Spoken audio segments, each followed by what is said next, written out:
America loss ஏஞ்சலஸில் சுரங்கப்பாதை உருவாக்கப்பட்டு நகைக்கடையில் இருந்து $20 மில்லியன் மதிப்பிலான நகைகளும் ரொக்கப்பணமும் கொள்ளையிடப்பட்ட சம்பவம் பரபரப்பை ஏற்படுத்தியுள்ளது. வார இறுதியில் அந்த நூதன கொள்ளை நிகழ்ந்ததாக ஒரு குடும்பமாக நடத்தி வரும் லவ் ஜுவல்ஸ் நகைக்கடை உரிமையாளர் கூறினார். பக்கத்தில் இருக்கும் கைவிடப்பட்ட திரையரங்கை பயன்படுத்தி கொள்ளையர்கள் கடைக்குள் சுரங்கப்பாதையை துளையிட்டுள்ளனர். சுரங்கப்பாதையை பார்த்தால் பல வாரங்களாக அவர்கள் அச்செயலில் ஈடுபட்டிருக்கக்கூடும் என உரிமையாளர் சந்தேகிக்கின்றார். யாருக்கும் தெரியாமல் ஒவ்வொரு நாள் இரவும் சிறிது சிறிதாக அவர்கள் சுரங்கத்தை தோண்டியிருக்க வேண்டும்.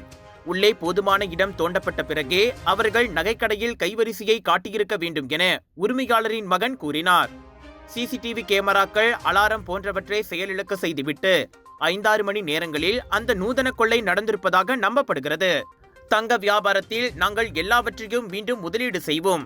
ஆக கொள்ளையர்கள் கை வைத்த பெட்டகத்தில் என்னவெல்லாம் இருந்ததோ அவைதான் எங்களின் மொத்த சொத்து என்றார் அவர்.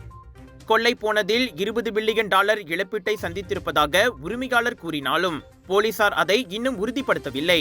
விசாரணை தொடர்ந்து நடைபெற்று வருவதாக கூறினர்.